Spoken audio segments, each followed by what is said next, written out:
Good morning all of you. आशा करता हूँ कि आप सभी स्वस्थ होंगे, अच्छे होंगे।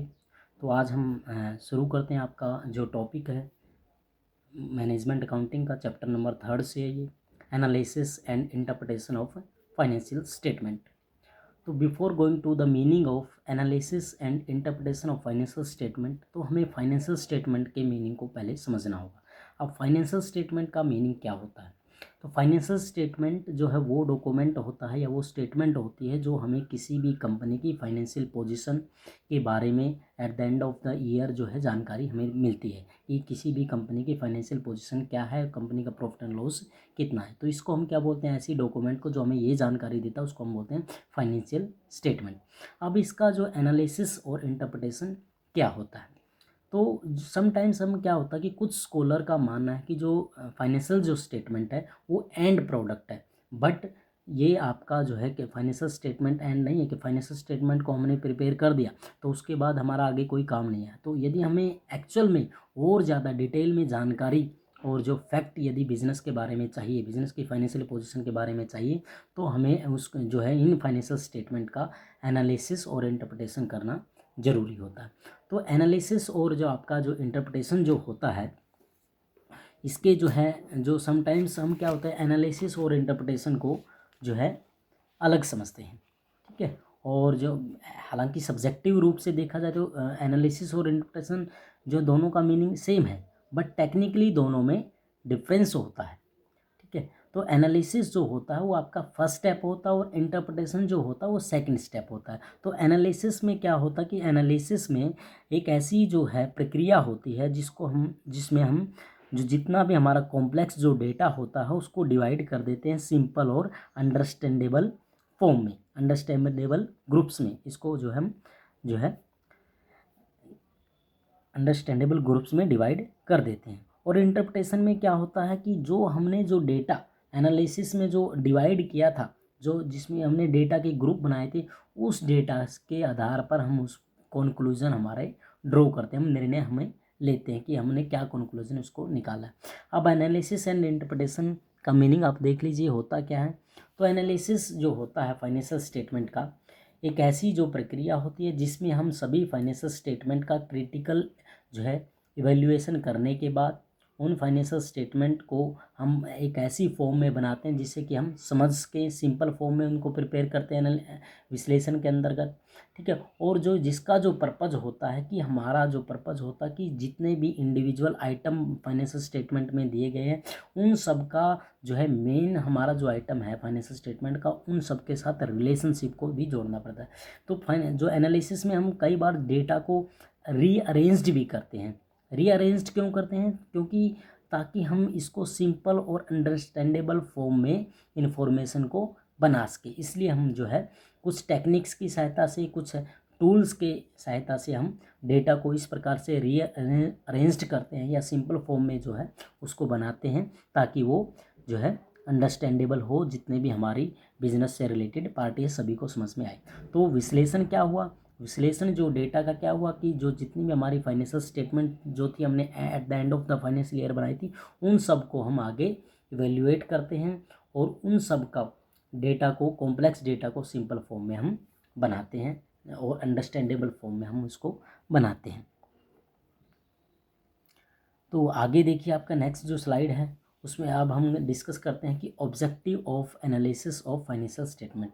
तो फाइनेंशियल स्टेटमेंट जो है उसको विश्लेषण करने के क्या उद्देश्य हैं, हम क्यों इसका विश्लेषण जो है करते हैं और क्या हमें ज़रूरत पड़ती है कि हमें इसका विश्लेषण जो है करने की आवश्यकता पड़ती है। तो सबसे पहला जो हमारा उद्देश्य जो होता है कि हम ये जानना चाहते हैं कि हमारा जो ऑर्गेनाइजेशन है या बिजनेस कंसर्न है उसकी अर्निंग कैपेसिटी कितनी है, करंट अर्निंग कैपेसिटी हमें जो है उसकी जानकारी हमें मिलती है। तो उसके क्योंकि जब हमें ये पता चलेगा कि हमारे बिजनेस से हमें रिवेन्यू कितने अमाउंट का होता है, हमें इनकम कितनी होती है, तो तभी हम हमारा क्या कर सकते हैं, फ्यूचर का जो प्लान है वो बना सकते हैं, फ्यूचर का जो प्रोजेक्ट है फ्यूचर का एस्टीमेट लगा सकते हैं ताकि हमें करंट जो है रिवेन्यू की जानकारी मिले, ठीक है। तो फर्स्ट जो ऑब्जेक्टिव था अर्निंग कैपेसिटी को जानना, हमें रिवेन्यू को जानना, इनकम को जानना कि हमारे बिजनेस कंसर्न से हमें कितनी इनकम होती है। उसके बाद सेकंड जो उद्देश्य होता है कि मैनेजरियल एफिशिएंसी को परखना कि जो हमारे मैनेजर है जो है कि हमारे जो मैनेजर हैं, टॉप मैनेजमेंट है हमारी, बोर्ड ऑफ डायरेक्टर्स हैं हमारे, ठीक है, या अदर जो है लेवल पर किसी भी डिपार्टमेंटल लेवल पर जो बैठे जो मैनेजर्स हैं, तो उन सब की एफिशिएंसी की जानकारी भी हमें इस विश्लेषण से मिल जाती है। इस विश्लेषण से हमें, क्योंकि जो जब हम एनालाइज करते तो हमें ये पता चलता कि हमें लॉस हुआ है तो वो उसके कारण क्या थे, ठीक है। उन कारणों में यदि कहीं ना कहीं हमें जानकारी मिलती है कि हमारे मैनेजर लेवल पर हमारी कहीं ना कहीं हमारी कमी रही है, तो उस कमी की हमें जानकारी विश्लेषण के बाद हमें मिलती है, ठीक है। तो मैनेजरल जो एफिशिएंसी को जानना हमारा दूसरा ऑब्जेक्टिव होता है। तो इसमें हम क्या करते हैं कि सभी जो जब हम विश्लेषण करते हैं फाइनेंशियल स्टेटमेंट का, तो जो पूरी कंपनी को सेगमेंट वाइज जो है बांट देते हैं। सेगमेंट वाइज जो उसकी परफॉर्मेंस है वो मापते हैं कि एक डिपार्टमेंट, सेल डिपार्टमेंट है, उसकी परफॉर्मेंस कैसी है, प्रोडक्शन डिपार्टमेंट की परफॉर्मेंस कैसी है, मार्केटिंग डिपार्टमेंट की परफॉर्मेंस कैसी है। तो जहाँ पर हमें लूप होल मिलता है, तो जहाँ पर हमें कमी मिलती है, तो यानी उनकी एफिशिएंसी उस डिपार्टमेंट के मैनेजर की एफिशिएंसी वीक है, ठीक है। और तीसरा जो ऑब्जेक्टिव जो होता है वो सोलवेंसी को जानना, ठीक है, कि हमारी सोलवेंसी कैसी है। अब सोलवेंसी का मीनिंग आपको पता कि सोलवेंसी होता क्या है। सोलवेंसी का जो मतलब होता कि जो अर्निंग, जो हमारी जो सॉरी जो हमारी पेइंग कैपेसिटी जो है, हमने जो लोन लिया है उसको रीपेमेंट की हमारी कितनी कैपेसिटी है, यानी हम कर्ज कितना जल्दी हम चुका सकते हैं, कर्ज को कितना जल्दी हम चुका सकते हैं, ठीक है। जो हमने लोन लिया है, जो हमने कहीं से शॉर्ट टर्म लॉन्ग टर्म जितने भी हमारी लाइबिलिटीज़ हैं, तो उसकी हमारी रीपेमेंट की हमारी कैपेसिटी कितनी है, कितने सालों में हम कर्ज को चुका सकते हैं, तो उसको हम बोलते हैं सोलवेंसी, ठीक है। तो इसको भी जानना कि हम जो है सोलवेंसी को जानने के लिए भी जो फाइनेंशियल स्टेटमेंट है उनका विश्लेषण किया जाता है। फोर्थ वन जो आपका उद्देश्य जो होता है वो होता है फोरकास्ट एंड बजट, ठीक है। तो फोरकास्ट जो होता है वो फ्यूचर रिजल्ट होता है, और बजट जो होता है वो भी आपके फ्यूचर के लिए प्रिपेयर किया जाता है, ठीक है। तो हमने जो फाइनेंशियल जो हमारा डेटा था प्रीवियस ईयर का, हमने उसको एनालाइज कर लिया, उसका विश्लेषण कर लिया। तो उस विश्लेषण के आधार पर हमें हमारी कमियों का पता चला, हमें लॉस हुआ है, प्रॉफिट हुआ है, उसके क्या कारण थे, कहाँ से हमें लॉस हुआ है, किन कारणों की वजह से लॉस हुआ, प्रोडक्शन डिपार्टमेंट के वजह से हमें लॉस हुआ या मार्केटिंग डिपार्टमेंट की वजह से लॉस हुआ, क्या हमारे कारण थे, मैनेजरियल एफिशिएंसी हमारी वीक थी या फिर हमारे एस्टीमेट हमारे गलत थे। तो इन सब की जानकारी मिलने के बाद, इन सब की जब आपको जानकारी हो जाती है, तो हमें जो है इस विश्लेषण की सहायता से हम जो है अनुमान है जो फ्यूचर का वो आसानी से लगा सकते हैं, और इसी विश्लेषण के आधार पर हम जो बजट है वो तैयार कर सकते हैं। बजट का मीनिंग क्या होता कि बजट जो होता है हमारा फ्यूचर का एक्शन प्लान होता है, जिसको हम क्वांटिटेटिव टर्म में यानी मनी की टर्म में जो है एक्सप्लेन करते हैं, एक्सप्रेस करते हैं, ठीक है। उसके बाद जो होता है जिसका जो विश्लेषण का जो ऑब्जेक्टिव होता है कि inter firm comparison. Inter firm comparison क्या होता है कि हम एक फर्म का, एक कंपनी का दूसरी कंपनी की फाइनेंशियल स्टेटमेंट के साथ कंपैरिजन कर सकते हैं। सपोज करो कि किसी इंडस्ट्री है, कोई इंडस्ट्री, उसमें उस इंडस्ट्री में दो कंपनीज हैं, एक जैसे प्रोडक्ट मैन्युफैक्चर करती हैं, कंपनी ए है कंपनी बी है, दोनों सेम प्रोडक्ट मैन्युफैक्चर करती हैं, सेम तरह का प्रोडक्शन की टेक्निक है उनकी, तो हम उन दोनों का कंपैरिजन जो है आसानी से कर सकते हैं, ठीक है। इंटरफर्म कंपैरिजन का हमारा पर्पस जो होता है वो हमारा फुलफ़िल किया जाता है फाइनेंशियल स्टेटमेंट के एनालिसिस के द्वारा। उसके अलावा जो है हमारा जो उद्देश्य होता है फाइनेंशियल वीकनेस को जानना, फाइनेंशियल कमजोरी को जानना, ठीक है। तो to identify the financial weakness of the firm and to suggest remedial measure, ठीक है। जो इसका विश्लेषण का हमारा उद्देश्य होता है कि जो हमारी फाइनेंशियल जो कमजोरी है उसको जानना और उसके लिए उपाय को सुझाव देना, ठीक है। उसके बाद है ग्रोथ प्रोस्पेक्ट को जानना भी हमारा उद्देश्य होता है कि यदि हमारे पास प्रॉफिट है तो हम उसको हमारा क्या जो है हम नई मार्केट में कहाँ पर हम एंट्री कर सकते हैं, हमारी ग्रोथ क्या है, हमारा जो प्रोडक्शन बढ़ेगा, हमारी सेल बढ़ेगी या नहीं बढ़ेगी, तो इस प्रकार हमारी ग्रोथ क्या होगी। तो इस ग्रोथ जो डिफरेंट डिवीज़न है as well as of the firm as whole, हमारा डिपार्टमेंट है जैसे सेल डिपार्टमेंट है उसकी ग्रोथ कैसे होगी, मार्केटिंग डिपार्टमेंट की ग्रोथ क्या है, क्या प्रोस्पेक्टिव है, कहाँ पर हम नई मार्केट में एंट्री कर सकते हैं, कहाँ पर हमें नए जो कस्टमर है वो मिल सकते हैं, तो हमारी ग्रोथ जो हमारा विकास है वो कहाँ पर होगा, इस सब की जानकारी के लिए भी हम क्या करते हैं, फाइनेंशियल स्टेटमेंट का विश्लेषण जो है करते हैं। ठीक है, अब आगे चलते हैं। आगे नेक्स्ट स्लाइड में देखते हैं कि हम अब देखिए जो है फाइनेंशियल स्टेटमेंट को जो है कुछ जो है टाइप्स है फाइनेंशियल स्टेटमेंट के, किस प्रकार से हम फाइनेंशियल स्टेटमेंट को एनालाइज विश्लेषण है वो कर सकते हैं। तो फाइनेंशियल स्टेटमेंट का जब हम विश्लेषण करते हैं तो इस कैटेगरी को 3 भागों में बांटा गया है। फर्स्ट वन जो है एनालाइज है according to nature of analyst और मटेरियल यूज्ड। सेकंड वन है according to the objective of analyst. Third one है on the basis of models of operandi. तो पहले ही देखते हैं वन बाय वन, हम इसको डिस्कस करते हैं। तो जो पहला जो है according to nature of analyst और मटेरियल यूज्ड, इसमें जो फर्स्ट वन एनालिसिस है वो है आपका एक्सटर्नल एनालिसिस। जैसे आपको नाम से आपको पता चला कि एक्सटर्नल जो एनालिसिस है, विश्लेषण है, ये उन लोगों के द्वारा किया जाता है जिनका बिजनेस कंसर्न यानी एंटरप्राइजेज या फर्म या कंपनी से कोई संबंध नहीं होता। इंटरनल संबंध उनका नहीं होता, कनेक्शन नहीं होता, उनकी पहुंच नहीं होती कंपनी के पास, कंपनी के अंदर तक। तो जो जिन लोगों की कंपनी के अंदर तक पहुंच नहीं होती, उन लोगों के द्वारा किए गए विश्लेषण को, एनालिसिस को हम क्या बोलते हैं, एक्सटर्नल एनालिसिस। अब ये लोग जो हो सकते हैं, कौन हो सकते हैं, इन्वेस्टर हो सकते हैं, फाइनेंशियल इंस्टीट्यूशन हो सकते हैं, गवर्नमेंट की कोई एजेंसी हो सकती है, या कोई रिसर्च करने वाला, कहीं पर पीएचडी करने वाला, रिसर्च करने वाला कोई स्कॉलर हो सकता है, कोई प्रोफेसर हो सकता है। अब ये विश्लेषण कैसे करते हैं, जब ये लोग विश्लेषण करते हैं जो कंपनी की जो पब्लिश्ड जो बैलेंस शीट या इनकम स्टेटमेंट के आधार पर, वो क्या करेंगे, जो कंपनी की बैलेंस शीट दी गई है या कंपनी की हमने cash flow statement, fund flow statement या इनकम स्टेटमेंट को जो पब्लिश किया, वो उन पब्लिश्ड जो इन्फॉर्मेशंस को क्या करते हैं, उनका विश्लेषण करते हैं, उसके आधार पर रेशो एनालिसिस करते हैं। ठीक है, तो इस प्रकार जो एक्सटर्नल जो लोग हैं, ये कंपनी का जो आपका एक्सटर्नल एनालिसिस करते हैं। उसके बाद जो सेकंड वन है इंटरनल एनालिसिस। ठीक है, एज द नेम से जैसे आपको पता है कि इंटरनल एनालिसिस है वो जो कंपनी के अंदर, फर्म के अंदर जो इंटरनल जो लोग हैं, जो आपके एम्प्लॉयज़ हैं या इंटरनल ऑडिटर हैं, उनके द्वारा किया जाता है, इंटरनल लोगों के द्वारा ये किया जाता है। तो ये जो होता है जनरली, जो इंटरनल जो एनालिसिस होता है वो आपका अच्छे से जानकारी देता है बजाय के एक्सटर्नल एनालिसिस के। और डिटेल में यदि आपको जानकारी चाहिए तो वो आपको मिलेगी इंटरनल एनालिसिस से, वो आपको एक्सटर्नल से नहीं मिलेगी। वो आपको कहाँ से मिलेगी, इंटरनल विश्लेषण से आपको, क्योंकि जो इंटरनल लोग होते हैं बड़े ऑथेंटिक होते हैं, उनके पास ऑथेंटिक डेटा होता है, ऑथेंटिक जानकारी होती है, फैक्ट होते हैं, उनके आधार पर एम्प्लॉयज़ होते हैं या इंटरनल ऑडिटर होते हैं। ठीक है, क्योंकि उनके पास सब जो इन्फॉर्मेशन जो होती है वो रिलायबल होती है, तो इसलिए internal analysis is more reliable than external analysis. अब बात करते हैं आपके सेकंड पार्ट की। सेकंड जो पार्ट है according to objective of analysis, कितने तरह का होता है, ऑब्जेक्टिव के अकॉर्डिंग आपका ये 2 तरह का एनालिसिस होता है, लॉन्ग टर्म और शॉर्ट टर्म। अब जो लॉन्ग टर्म एनालिसिस होता है वो आपका लॉन्ग टर्म जो सोल्वेंसी है, लिक्विडिटी है, प्रॉफिटेबिलिटी है, या financial position of A business concern.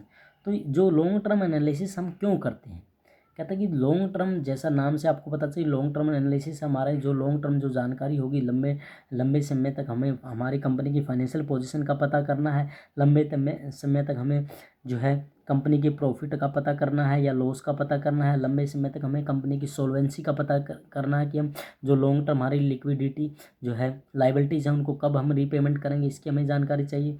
और लिक्विडिटी का हमें, लॉन्ग टर्म लिक्विडिटी का हमें पता करना है। तो इसके लिए हमें कौन सा एनालिसिस चाहिए, लॉन्ग टर्म एनालिसिस। उसके बाद आता है आपका short term analysis. Short term analysis जो होता है वो जो किया जाता है वो इस पर्पज़ से किया जाता है, ये या शॉर्ट टर्म एनालिसिस ये निश्चित करता है कि जो शॉर्ट टर्म जो सोल्वेंसी है, लिक्विडिटी है, या शॉर्ट टर्म प्रॉफिटेबिलिटी है, और जो शॉर्ट टर्म में जो कंपनी की स्टेबिलिटी है, इसकी जानकारी के लिए हम शॉर्ट टर्म एनालिसिस करते हैं। जैसा कि इन दोनों से, लॉन्ग टर्म और शॉर्ट टर्म दोनों के नाम से आपको पता चलता है कि जो लॉन्ग टर्म यदि हमें कंपनी का प्रॉफिट, लॉन्ग टर्म कंपनी की सोल्वेंसी, लॉन्ग टर्म कंपनी का जो है फाइनेंशियल पोजीशन कैसी रहेगी, इन सब की जानकारी चाहिए तो आपको लॉन्ग टर्म विश्लेषण करना पड़ेगा। यदि आपको शॉर्ट टर्म में 2 महीने के लिए, 1 क्वार्टर के लिए, ठीक है, या 1 ईयर के लिए आपको जानकारी चाहिए कि हमारा प्रॉफिट कितना रहेगा, 1 ईयर में हमारी सॉल्वेंसी कैसी होगी, 1 ईयर के अंदर ही हमारा जो है रीपेमेंट की हमारी कैपेसिटी कितनी होगी, 1 ईयर की हमारी फाइनेंशियल पोजीशन कैसी होगी। तो इसकी जानकारी के लिए हमें कौन सा एनालाइज करना पड़ेगा, शॉर्ट टर्म एनालिसिस। ठीक है। उसके बाद जो थर्ड वन है, इसमें जो थर्ड वन का पार्ट ए है वो आपका वर्टिकल एनालिसिस। अब वर्टिकल एनालिसिस को और बहुत से नामों से जाना जाता है, जैसे कि इसको डायनेमिक एनालिसिस भी इसको बोला जाता है, ट्रेंड जो है एनालिसिस भी आप इसको बोलते हैं, टाइम सीरीज एनालिसिस। ठीक है। वर्टिकल एनालिसिस को टाइम सीरीज एनालिसिस के नाम से भी जाना जाता है। इसको इंट्रा फ्रम एनालिसिस के नाम से भी जान सकते हैं। ठीक है। इसमें इस तरह के विश्लेषण में होता क्या है, इस तरह के विश्लेषण में हमारे पास एक 1 ईयर की जो है इस तरह के विश्लेषण में हमारे पास जो फाइनेंशियल स्टेटमेंट होती है कंपनी की, अलग अलग ईयर की, 2 सालों की हम कर सकते हैं। सपोज करो कि आपके पास किसी कंपनी की फाइनेंशियल स्टेटमेंट है 2018 और 2019 की, तो उन दोनों का हम क्या करते हैं, कंपैरिजन करते हैं। यहाँ पर जो 2018 की फाइनेंशियल स्टेटमेंट, 2019 की फाइनेंशियल स्टेटमेंट का कंपैरिजन करते हैं, और उसमें हम ये पता लगाते हैं कि 2018 में हमारे पास फिक्स एसेट कितनी थी, 19 में डिक्रीज़ हुई है या इंक्रीज़ हुई है फिक्स एसेट, 2018 में हमारे पास करंट एसेट कितनी थी, डेटर कितने थे, क्रेडिटर कितने थे। अब देखते हैं 2019 में जो क्रेडिटर्स हैं वो डिक्रीज़ हुए हैं या इंक्रीज़ हुए हैं, डेटर इंक्रीज़ हुए हैं या डिक्रीज़ हुए हैं, या हमारे पास लाइबिलिटीज़ थी जो हमारी 18 में, वो लाइबिलिटीज़ हमारे पास करंट है या लॉन्ग टर्म लाइबिलिटीज़ है, वो इंक्रीज़ हुई है या डिक्रीज़ हुई। तो इस तरह के जो कंपैरिजन को, इस तरह का जो कंपैरिजन करने के बाद जो हम विश्लेषण करते हैं उसको हम क्या बोलते हैं, हॉरिजेंटल जो है एनालिसिस या इंट्राफ्रम। हम इसको क्यों बोलते हैं इंट्राफ्रम एनालिसिस, हम इसको इसलिए बोलते हैं क्योंकि इसमें जो फर्म जो होती है एक ही कंपनी का विश्लेषण किया जाता है। ठीक है। हॉरिजेंटल में क्या होता है, एक ही कंपनी का एक ही कंपनी की फाइनेंशियल जो स्टेटमेंट है डिफरेंट ईयर्स की, उसका विश्लेषण हम इसमें हॉरिजेंटल में करते हैं। ठीक है। उसके बाद जो है कंपैरेटिव फाइनेंशियल स्टेटमेंट या trend analysis, fund flow statement, cash flow statement, इसके कुछ एग्जांपल्स हैं हॉरिजेंटल एनालिसिस के, जैसे आपका फंड फ्लो स्टेटमेंट है, कैश फ्लो स्टेटमेंट है, ये हॉरिजेंटल जो है एनालिसिस का एग्जांपल्स है। अब बात करते हैं आपका जो है वर्टिकल एनालिसिस क्या होता है। वर्टिकल एनालिसिस को दूसरे नाम जो है हो सकते हैं, वो हो सकते हैं आपके स्टैटिक या स्ट्रक्चरल एनालिसिस जो है। और इसके जो अलावा इसमें हम क्या करते हैं, इस तरह के एनालिसिस में जो हमारे पास फाइनेंशियल जो स्टेटमेंट होती है वो आपकी 1 पार्टिकुलर ईयर की ही होती है। ठीक है। हम 1 पार्टिकुलर ईयर की जो स्टेटमेंट होती है उसी जो है स्टेटमेंट का एनालाइज करते हैं। ठीक है। जैसे आपने क्या किया था, जो हॉरिजेंटल में हमारे पास 2 सालों की फाइनेंशियल स्टेटमेंट थी, उनका हमने एनालाइज किया था, 2 सालों की फाइनेंशियल स्टेटमेंट का उनका कंपैरिजन किया था। लेकिन यहाँ पर वर्टिकल में क्या होता, हमारे पास जो है ओनली 1 ईयर की जो है फाइनेंशियल स्टेटमेंट होती है। हम और उसी फाइनेंशियल स्टेटमेंट को हम क्या करते हैं, उसी फाइनेंशियल स्टेटमेंट का हम एनालाइज करते हैं, विश्लेषण करते हैं, सभी आइटम का विश्लेषण करते हैं। हम उसका रिलेशनशिप सेट करते हैं, किसके साथ हो सकता है कि हम रिलेशनशिप सेट करें, नेट सेल के साथ, कि जो प्रॉफिट है वो नेट सेल का कितने % है, एसेट है जो टोटल जो जैसे आपकी करंट एसेट है वो टोटल एसेट का कितने % है, लाइबिलिटीज़ है करंट लाइबिलिटीज़, वो टोटल लाइबिलिटीज़ का कितने % है, आपके पास फंड है, इक्विटी शेयर है, वो टोटल जो है आपके पास जितनी भी जो कैपिटल्स है, चाहे जो इक्विटी प्लस जो डिवेंचर कैपिटल या बोरोड कैपिटल, उन सब का कितने % है। तो हम यहाँ पर जो वर्टिकल एनालिसिस में एक ये ऐसा विश्लेषण होता है जिसमें हमारे पास 1 ईयर की फाइनेंशियल स्टेटमेंट होती है, और हम उन्हीं सब जो 1 ईयर की जो फाइनेंशियल स्टेटमेंट है उसी का विश्लेषण हम करते हैं, उसके सब आइटम का विश्लेषण करते हैं, उन सब का रिलेशनशिप सेट यहाँ करते हैं कि जो प्रॉफिट है वो सेल का कितने % है। ठीक है। उसके बाद जो है हालांकि इसमें एक और जो है पार्ट दिया गया है वर्टिकल एनालिसिस का ही, जैसे हमें एक ही हमारे पास कंपनी है, उसके हमारे पास 2 डिपार्टमेंट है, मार्केटिंग डिपार्टमेंट है, प्रोडक्शन डिपार्टमेंट। अब हमें इन दोनों की परफॉर्मेंस को विश्लेषण करना, जब हमें इन दोनों का जो है परफॉर्मेंस का विश्लेषण करते हैं, इन दोनों का एनालाइज करते हैं, तो इस प्रकार के एनालाइज को क्रॉस सेक्शन एनालाइज बोला जाता है। ठीक है। फर्म के अंदर है 2 डिपार्टमेंट है, ठीक है, या 2 फर्म के अंदर 2 आइटम हो सकते हैं कोई भी, दो डिवीज़न हो सकते हैं फर्म के अंतर्गत। तो जब हम फर्म के अंतर्गत ही एक ही कंपनी के अंदर डिफरेंट डिपार्टमेंट का आपस में, ठीक है, विश्लेषण करते हैं, उन सब दोनों की परफॉर्मेंस को कंपैरिजन करते हैं, तो इस तरह के कंपैरिजन को क्या बोला जाता है? Cross section analysis. ठीक है, तो ये था आपका types of financial statement. Next देखते हैं कि हमारा जो है कौन सी स्लाइड है। अब है मेथड्स और techniques of analysis of financial statement. There are some techniques जो है जो यूज़ की जाती हैं फाइनेंशियल स्टेटमेंट को एनालाइज करते टाइम। ठीक है, हालांकि जब हमने फाइनेंशियल स्टेटमेंट को जो है एनालाइज किया था, उसमें जब हम जो कुछ स्टैंडर्ड थे, standard for financial statement analysis, जैसे आइडियल स्टैंडर्ड जो होता है, जैसे करंट रेशो है, आपको पता भी है करंट रेशो का आइडियल स्टैंडर्ड 2:1 होता है। लिक्विड रेशो उसका आइडियल स्टैंडर्ड 1:1 होता है। आपको स्टॉक लेवल कितना रखना चाहिए, वो आपको वर्किंग कैपिटल से 80% ज़्यादा आपका नहीं हो सकता। ठीक है, अब जब हम कहता कि जब हम ये इस तरह का जो हम एनालाइज करते हैं, विश्लेषण जब हम करते हैं, कहता कि आपकी जो इसके लिए एक रूल है। क्या रूल है कि जो आपका जब आप कंपैरिजन करेंगे, कंपनी जो है सेम होनी चाहिए। कंपनी सेम का मतलब क्या कि जैसे सपोज करो कि आपके पास एक कंपनी ऑयल इंडस्ट्री का हम एग्जांपल ले लेते हैं कि, ठीक है, जैसे आपके पास कंपनी ए है जो ऑयल को क्या करती है, इंपोर्ट करती है, और कंपनी बी है जो ऑयल को निकालती है, एक्सग्रेट करती है, धरती से निकालती है। क्या इन दोनों ए और बी कंपनी का कंपैरिजन पॉसिबल है? नहीं पॉसिबल, क्योंकि एक कंपनी तो क्या करती है, ऑयल को इंपोर्ट करती है, और बी कंपनी क्या करती है, ऑयल को निकालती है धरती से। तो इन दोनों की जो फाइनेंशियल स्टेटमेंट है उसका कंपैरिजन पॉसिबल कहता कि नहीं है। तो इसके लिए रूल क्या होगा, जो ए कंपनी है उसका सी कंपनी के साथ हम कंपैरिजन करती है। जो सी कंपनी कौन सी होगी? सी कंपनी वही होगी जो क्या करेगी, वो भी क्या करेगी, ऑयल को इंपोर्ट करने वाली कंपनी होगी। यानी जो कंपनी है वो सेम होनी होनी चाहिए, सेम तरह के प्रोडक्ट मैन्युफैक्चर करनी चाहिए, तो तभी कंपैरिजन पॉसिबल होता है। अब देख लेते हैं मेथड्स और tools of techniques of analysis of financial statement. सबसे पहली जो हमारी फाइनेंशियल स्टेटमेंट है वो है कंपैरेटिव स्टेटमेंट एनालिसिस। अब कंपैरेटिव स्टेटमेंट क्या होती है, जैसे आपको नाम से पता चल रहा है कंपैरेटिव स्टेटमेंट। तो कंपैरेटिव जो स्टेटमेंट में हम जो है हमारे पास 2 साल या 2 से ज़्यादा सालों की फाइनेंशियल स्टेटमेंट हमारे पास अवेलेबल्स होती है, और उन सभी का जो हम 2 सालों की जो है या 2 से ज़्यादा सालों की जो फाइनेंशियल स्टेटमेंट है उनका कंपैरिजन करते हैं। ठीक है, जो comparative financial statement are useful in analysing the change over time.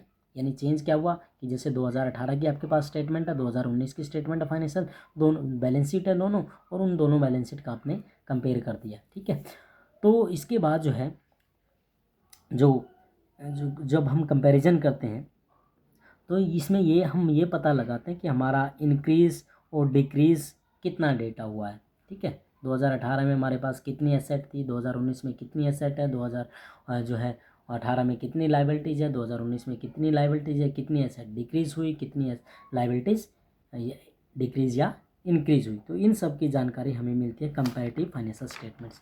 अब कंपैरेटिव जो फाइनेंशियल स्टेटमेंट जब हम तैयार करते हैं, ठीक है, तो इसमें कुछ जो इसकी कमियां हो सकती हैं, जैसे कि आपका हो सकता है कि 2018 में जो मटेरियल का प्राइस था वो अलग था, 2019 में मटेरियल का प्राइस अलग है। 2018 में जो अकाउंटिंग पॉलिसीज आपने अकाउंटिंग स्टैंडर्ड अलग फॉलो किए थे, 2019 में आपने अलग कर लिए।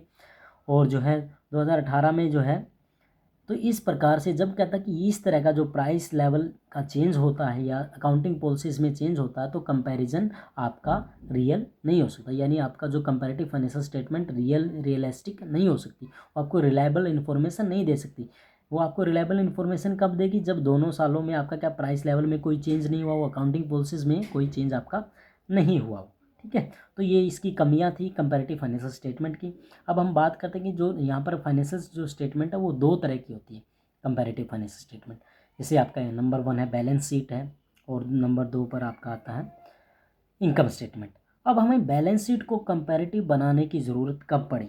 हमें बैलेंस शीट को कंपैरेटिव बनाने की ज़रूरत पड़ी, अमेरिकन इंस्टीट्यूट ऑफ अकाउंटेंट है, उसने जो है एक लेटर लिखा था न्यूयॉर्क स्टॉक एक्सचेंज से, और जो अमेरिकन जो है इंस्टीट्यूट ऑफ अकाउंटेंट्स ने बोला कि जो 1 ईयर की फाइनेंशियल स्टेटमेंट से 1 ईयर की बैलेंस शीट से जो है रिलायबल जो इन्फॉर्मेशन नहीं मिलती।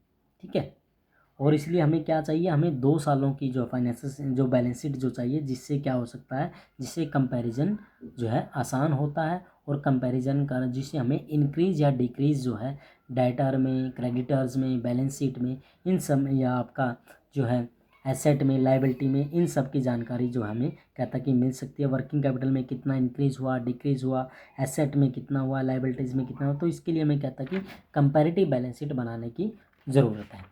ठीक है, क्योंकि कोई भी जो सिंगल जो बैलेंस शीट होती है ना, वो आपको रिलायबल इन्फॉर्मेशन नहीं दे सकती। वो आपको क्या देगी, एक पार्टिकुलर ईयर्स को जो हमारे पास जो है क्या एसेट है, क्या लायबिलिटी है, यही जानकारी आपको मिलेगी सिंगल जो बैलेंस शीट से। तो आपको अब और ज़्यादा आपको जानकारी चाहिए तो उसके लिए आपको क्या करना पड़ेगा, बैलेंस शीट को कंपेयर जो है करना करना पड़ेगा। ठीक है, उसके बाद जो है जो सिंगल बैलेंस शीट जो होती है वो कंपैरेटिव बैलेंस जो बैलेंस शीट की बजाय जो है इस know these change take place due to transformation of asset, liability, capital in the form of one another. ठीक है, तो यानी जो इट मीन्स क्या था कि जो आपकी जो बैलेंस शीट जो होती है कंपैरेटिव, वो मोर यूजफुल होती है किसकी बजाय, सिंगल बैलेंस शीट की बजाय। अब हम बात करते हैं कि इनकम स्टेटमेंट। इनकम स्टेटमेंट का मीनिंग आपको अच्छे से पता कि इनकम स्टेटमेंट होती क्या, profit and loss count income statement होती क्या, जो हमें जानकारी देते कि at the end of the year हमें कितना प्रॉफिट है या कितना लॉस है। अब हमें जो है इसको भी जब हम कंपैरेटिव इनकम स्टेटमेंट बनाते हैं, ये भी हमें मोर जो है ज़्यादा यूजफुल जानकारी देता है बजाय कि सिंगल इनकम स्टेटमेंट की। ठीक है, तो उसके बाद करते हैं हमारी सेकंड जो है टेक्निक्स है कॉमन साइज स्टेटमेंट एनालिसिस। जो कॉमन साइज स्टेटमेंट एनालिसिस जो होता है, ये होता क्या है, इसमें जो कॉमन साइज स्टेटमेंट में हमारे पास जो है 1 ईयर का क्या होता है कि हमारे पास 1 ईयर की फाइनेंशियल स्टेटमेंट होती है, और अब हम उसी की सहायता से जो है बाकी सब आइटम्स को, बैलेंस शीट के बाकी सब आइटम्स को परसेंटेज की फॉर्म में एक्सप्रेस करते हैं। जैसे मैंने आपको पहले भी ये एग्जांपल जो है दिया था कि मैं किस प्रकार से हम परसेंटेज की फॉर्म में जो है एक्सप्रेस करेंगे। तो परसेंटेज की फॉर्म में जैसे हमने नेट सेल है, नेट सेल को हम यहाँ पर 100 मान लेते हैं। अब हम बाकी सब भी जितने भी आइटम होंगे, जैसे आपका इंडिविजुअल जो आइटम है कि जैसे प्रॉफिट है, ग्रॉस प्रॉफिट है, वो नेट सेल का कितने परसेंट है, gross profit divide by net cell into 100 कर देंगे। ठीक है, और यदि हमने क्या करना है कि बैलेंस शीट के जो टोटल एसेट है उसको परसेंटेज की फॉर्म में हमने कन्वर्ट करना है, तो उसके लिए हम क्या करेंगे, उसके लिए हम क्या टोटल एसेट को 100 मान लेंगे, तो उसका और जो current asset divide by total asset into 100, तो करंट एसेट परसेंटेज आ जाएगी। ठीक है, इसी प्रकार fix asset divide by total asset into 100, तो फिक्स एसेट का जो हमारे पास परसेंटेज आ जाएगी। तो इसी तरह हम जो सेम जो है लाइबिलिटी के केस में भी हो सकता है कि टोटल लाइबिलिटीज़ को हम 100 मान लेंगे। ठीक है, current liabilities divide by total liabilities into 100, तो करंट लाइबिलिटी का परसेंटेज आ जाएगा। तो कॉमन साइज स्टेटमेंट में हम क्या होता है कि हमारे पास 1 ईयर की, एक ही साल की फाइनेंशियल स्टेटमेंट होती है, और हम उस फाइनेंशियल स्टेटमेंट को हम परसेंटेज की फॉर्म में कन्वर्ट करते हैं, और जो है उसका रिलेशनशिप बताते हैं कि जैसे करंट एसेट का टोटल एसेट के साथ क्या रिलेशनशिप है, वो टोटल एसेट का कितने परसेंट है।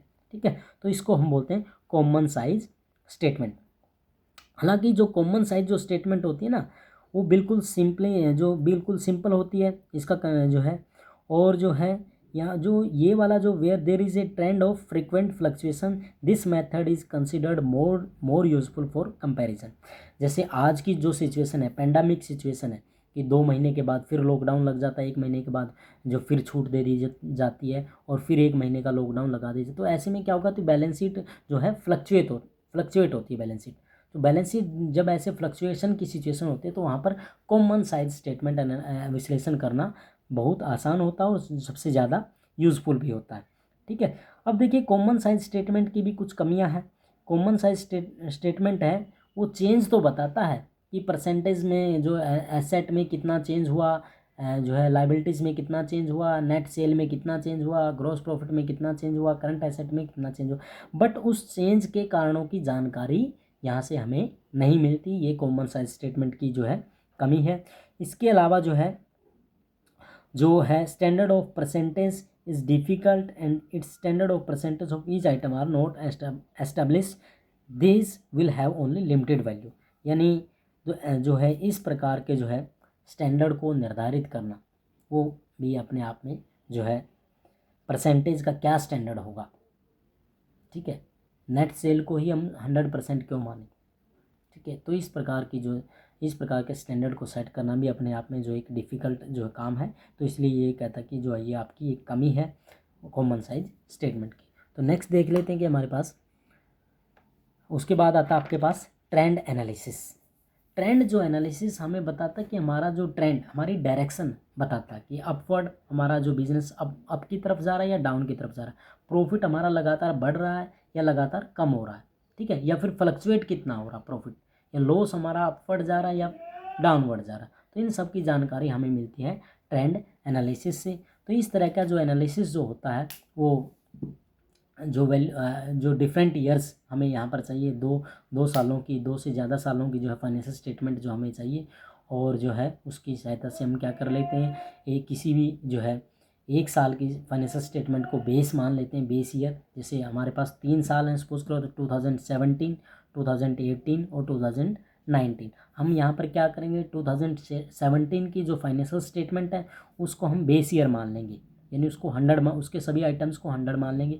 अब जो 2017 का कंपेयर करेंगे 2018 के साथ, 2019 का कंपेयर करेंगे 2017 के साथ, यानी यहाँ पर क्या होगा, एक जो फाइनेंशियल स्टेटमेंट होती है वहाँ पर बेस मान लेते हैं, बेस ईयर, ठीक है। तो इस प्रकार से, और उस बेस को हम मानते हैं 100। तो इस प्रकार ये आपका ट्रेंड एनालिसिस होता है। अब रेशो, नेक्स्ट जो पार्ट आपका रेशो एनालिसिस क्या होता है। रेशो का मतलब आपको पता है कि रेशो जो है अर्थमेटिक जो है रिलेशनशिप होता है किसी भी 2 नंबर के बीच में, ठीक है। It is a relationship between 2 figures या 2 numbers. Arithmetic relationship between 2 numbers is called ratio, ठीक है। अब रेशो एनालिसिस क्या होता है। रेशो एनालिसिस में हम क्या करते हैं कि financial ratio analysis is a study of ratio between various item of group of items in a financial statement. तो फाइनेंशियल स्टेटमेंट में जो हमारे पास जो, जब हम रेशो को एनालिसिस करेंगे तो हम यहाँ पर देखते हैं कि जो आपका जो कुछ रेशो में हम डिवाइड कर देते हैं। जैसे रेशो आपका हो सकता है कि 3:1 आपका रेशो हो सकता है, कि सम रेशो परसेंटेज की फॉर्म में हो सकता है, कुछ रेशो टाइम्स की फॉर्म में हो सकता है, ठीक है। तो ये आपका जो आगे जो चैप्टर्स होगा 4th में रेशो एनालिसिस, वहाँ पर हम इसको डिटेल से करेंगे कि रेशो एनालिसिस होता क्या है। तो डिफरेंट रेशो एनालिसिस हो सकता है कि जैसे प्रॉफिटेबिलिटी रेशो है, लिक्विडिटी रेशो है, एक्टिविटी रेशो है, सोल्वेंसी रेशो है, ये जो है डिफरेंट टाइप की रेशो आपकी होती है। अब बात करते हैं कि एवरेज एनालिसिस की। जो कंसेप्ट जो होता है एवरेज एनालिसिस का, उसके 2 मीनिंग हैं। सबसे पहले फर्स्ट जो मीनिंग है कि हम क्या करते हैं कि to compare the trend of financial data of an enterprises with the average data of the relevant industry. To compare the trend of financial data of an enterprises with the average data of the relevant industry। और दूसरा जो meaning क्या है, to present the data of different years of a concern in the form of average, and for this purpose any type of average जो है, जैसे simple और weighted average है, उसके लिए हम कोई भी यूज कर सकते हैं।